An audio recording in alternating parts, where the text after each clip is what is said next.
friends? Ash here. Welcome back to Gents. Hope you're well. Not all cologne fragrances are created equally. Yeah, imagine that. Some don't actually smell all that close to the fragrance they're supposed to be cloning.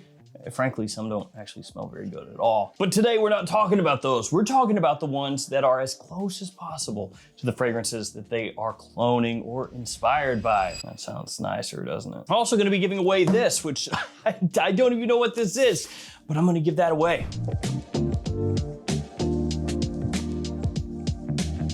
Let's kick it off with this fragrance, Elixir Aries. So this right here smells similar to Chanel Allure Sport Super Leggera, which was a limited edition that apparently sold pretty well because Chanel decided not to make it limited and to go ahead and bring that back and just make it regular. But if you want that fragrance, but you don't want to pay Chanel prices, because you know Chanel, one of the more expensive designer brands out there as far as their mainline stuff goes, you can get this. Extremely fresh, easy to wear, and given an extra little boost compared to the Chanel, so that's an added nicety. And for the price, about 45 bucks, you could get close to 4 of these for the price of one of the Chanels. Then there's Liam Gray by Lattafa, which is even cheaper still. This stuff is like $25 or so, at least last time I checked. This fragrance is the most well-known clone of BDK's Gris Charnel, which is one of the more hyped niche fragrances over the past 5 years or so. In terms of notes, it has tea, it has fig, cardamom off the top as well, iris as it dries down, and it smells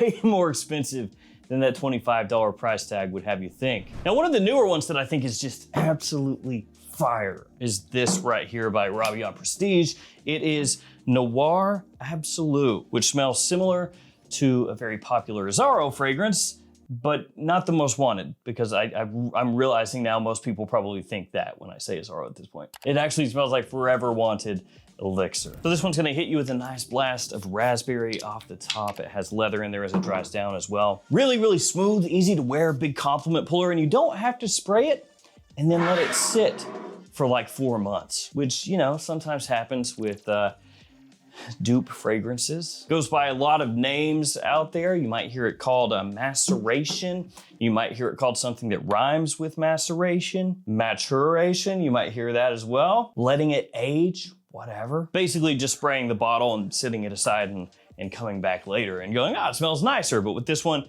good right off the rip. So if you're looking for Azzaro Forever Wanted Elixir on the cheap, find this stuff. The only issue with this potentially is that it has been a little hit or miss to find.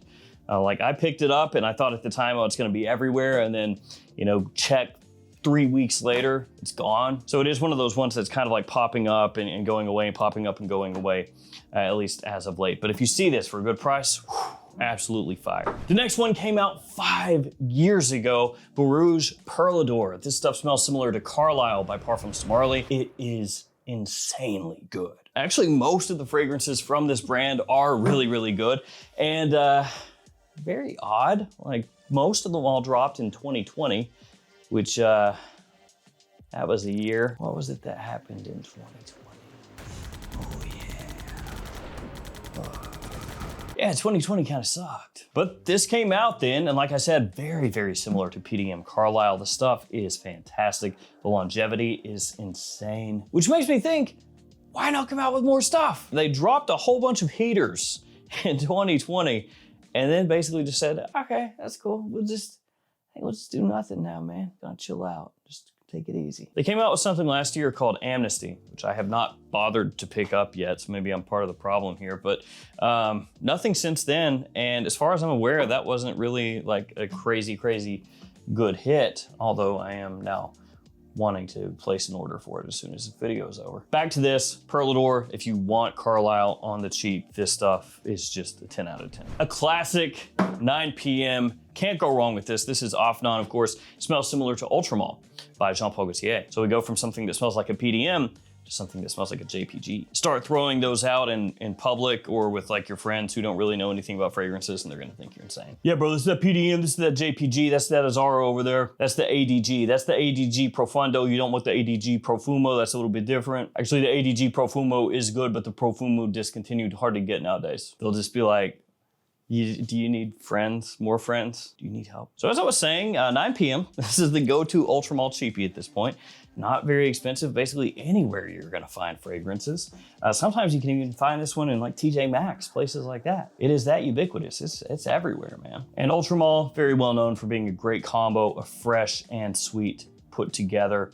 Good evening fragrance, good fall fragrance, winter, spring, pretty much any time except for middle of summer. Now the next fragrance is under the radar, but it is sneaky, stupid good. It gets completely overlooked for another scent out there, which as soon as I show you what it is, you'll be like, ah, but it deserves equal hype. Before that fragrance though, codes. These codes you can use to save money on clone fragrances especially, but also designers and niche. They're also in the description, so you can just copy and paste down there if you'd rather. So I have codes to save money on Fragflex, JOMASHOP, the Perfume Box, Beauty House, and many more stores. So anytime you shop at those stores, use those codes and save yourself some cash. The next fragrance is Enigma Oud. What?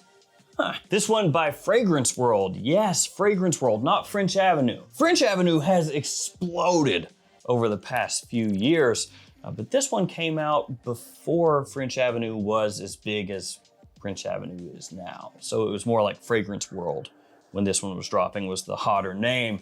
But they kind of switched places. It does have a squeaky bottle.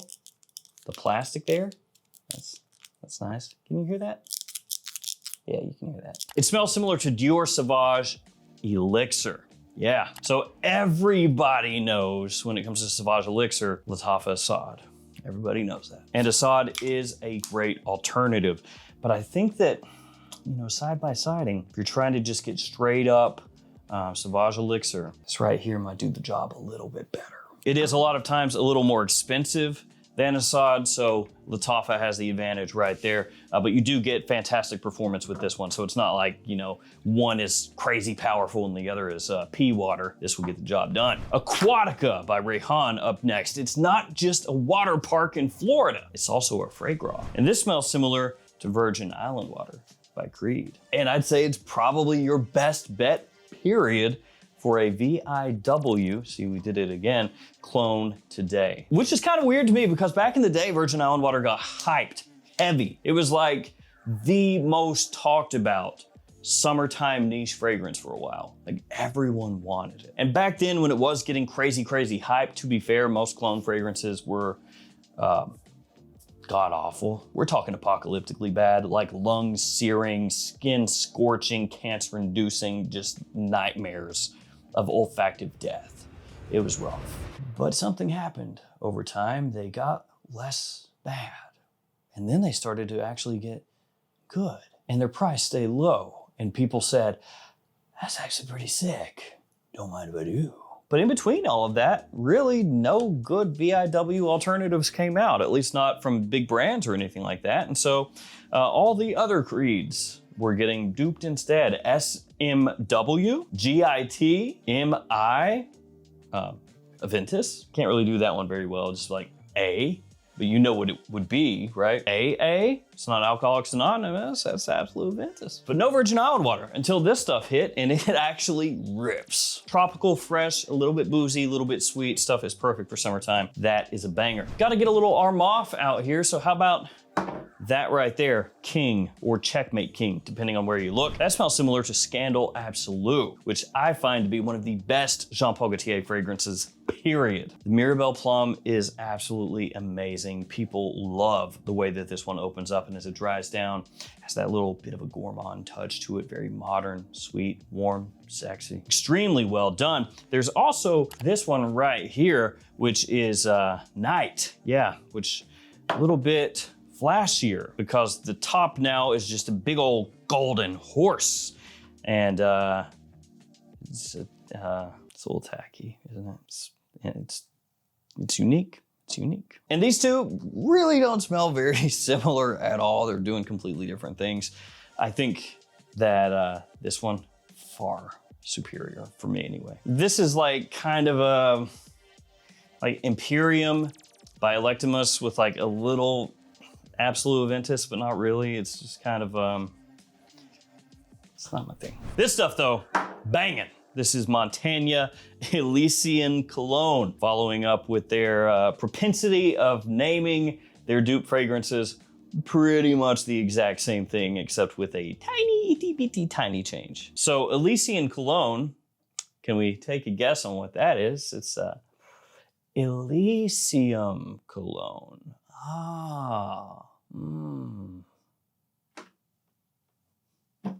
Genius. They also have, for example, Torino 2021, which, wait for this, is a dupe of Torino 21. You would have never figured that out in 1,000 years if I didn't tell you. Admit it. So this is gonna give you that Raja Parfum versatility nailed down. You can use this stuff whenever you want. They put just a tiny amount of notes on the front here: grapefruit, vetiver, musks, plural. And for people who have never smelled Montaigne, I know the knee jerk, I had the exact same one, would be probably gonna suck, because it is very muted as far as the look compared to most of the others, right? But this stuff jumps off your skin, off the tester strip. It is sparkling, effervescent, nicely done. The quality, very, very, very stupidly high for the price. If you came to me and you said, I want the closest, the best Elysium alternative, that. Vanguard up next. We talked a little bit about Absolute Ventus.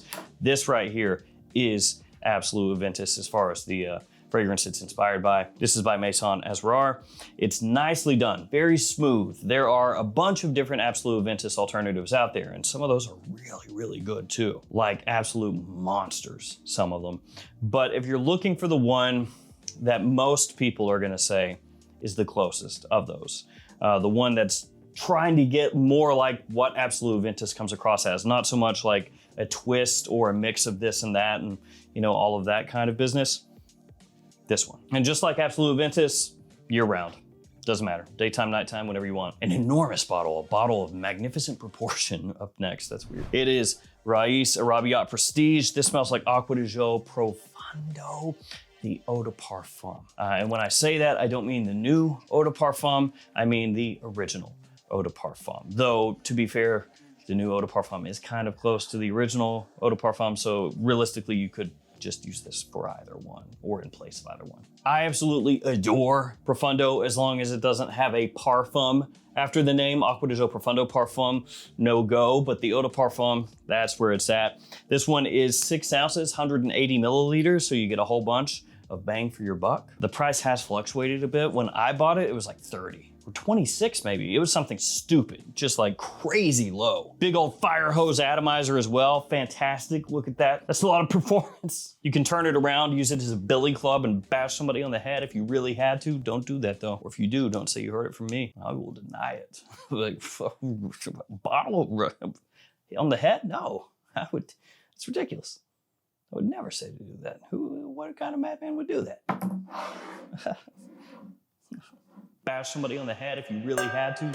Summertime, this can go straight into your rotation and not leave until winter. What do we got here? Royal Blend Sequoia, which don't know if the name makes a ton of sense, but we're gonna roll with it. This smells like Angel Share Paradise. I will tell you though, this is a fragrance that had to age up a little bit, because when I first sprayed this one on, it had kind of an alcohol-y tinge to it, and it did not have very much push to it at all. I'm talking, you sprayed it on your skin and it just felt thin, just like a sheen of fragrance that you had sprayed on, and you would catch tiny minuscule wafts and then it would just sit right next to your skin and was just basically useless. Now though, much better as far as that projection goes. Performance is there, it's dialed in. Lattafa came out with one called Fire and Ice. That one I think is not really all that great. Between the two, this is clearly better in my opinion. There is one by Zamaya Sharaf Divine. That one is good, that one's solid. So you could also get that one kind of interchangeably with this one, whichever one you like more as far as brands and stuff. But the Lattafa, I would go with that one. At least not in this circumstance. After that we have Rare Carbon by Afnan. So this is Ombre Leather by Tom Ford. That's what it's inspired by, and there are a lot of different alternatives of that fragrance out there from a ton of different brands. For me, I would go Rare Carbon because it kind of intersects at all the points at the best point. What I mean by that is, presentation-wise, a lot of the Ombre Leather dupes look like dollar store Ombre Leather dupes, frankly. Again, not that they smell bad. It's just when you look at them, you're like, oh yeah, that looks like cheap ombre leather, yeah. This one at least looks a little nicer. Quality, performance, price, all of that also is a great bang for buck here. And just like ombre leather, this gives you an extremely wearable leather scent to throw into your rotation, because a lot of times if you're talking designer fragrances, there's not a heck of a lot of really nice smelling, like more formal-ish leather fragrances that are still easy to pull off. Leather can get tricky. It's one of those notes that can really turn people away. Armoff Mandarin Sky up next, technically Odyssey Mandarin Sky. So this one is Scandal. We got 2 Scandal fragrances on here. But this is the original Scandal, and that's Scandal Absolute. Also, you could go with Mandarin Sky Elixir, but that's more like taking Scandal and then mixing it with Invictus Victory Elixir. If that's more your vibe, rock with that one. A lot of these little canteen bottles are also just really good bangs for your buck. There are some solid ones out there. For example, Odyssey Aqua. That one smells like Invictus Platinum, really well done. Odyssey Mega, which some places is called Mega Man, which I always love. That one smells like Y Eau de Parfum. So just in general, you can kind of go diving around this line right here and find a bunch of scents that are very close to what they're supposed to be inspired by at a much lower price point. Like I said, this one, Jean Paul Gaultier Scandal, the original, fall and winter time, absolutely killer. Do be aware, it's called Mandarin Sky. If you've never smelled Scandal or anything, you're gonna hear that name and see this Miami Dolphins colored bottle and think, that's gonna be a summertime banger. Scandal is more fall, winter, sweet caramel, kind of like bits of woodiness, tonka, stuff like that. Kind of how that comes across. It does have Mandarin though, for what that's worth, so nice. Final fragrance right here, Etheric Straight French Avenue, which also, when I first got it in, smelled very thin, but with age got infinitely better. It smells like PDM Greenlee, has that apple scent profile off the top. Obviously kind of green, hence the whole look of the bottle and the fragrance that it's inspired by is named Greenlee. So nice balance of freshness and sweetness, great versatility as well. And there's also this one, Latafa Sharif, which is a dupe of the same scent. Both of these are really well done. I do like this one a little bit more, but this is solid also. Let's do the giveaway. So this right here, this is King of Kings Royal Amber. Still sealed. I don't know what it is. My first thought process is it's black, so it's gonna be Aventus, but it's called Royal Amber. So let me look it up. Some of you out there already know what this is, and you're like, you idiot. Herba Gold. Note breakdown super obvious when I saw that pop up. I was like, oh. So that's what this is. It's still sealed. This got sent to me like a long time ago, and I don't like to get sent stuff, especially when it's just like randomly popping up on my doorstep. So I just set it to the side. One of you guys can have this. So if you want this fragrance, just leave a comment down below. Let me know in the comment the fragrance that you think clone-wise is the closest to what it's a clone of. I'll pick a winner with random comment picker, post it up on the post up of the YouTube channel. If you're the winner, hit me up. I'll ship this out to you. Good luck. All right, guys, that will do it for me. Thank you for hanging with me. Stay safe out there. Take care of yourselves. See you tomorrow with another fragrance video. See you guys.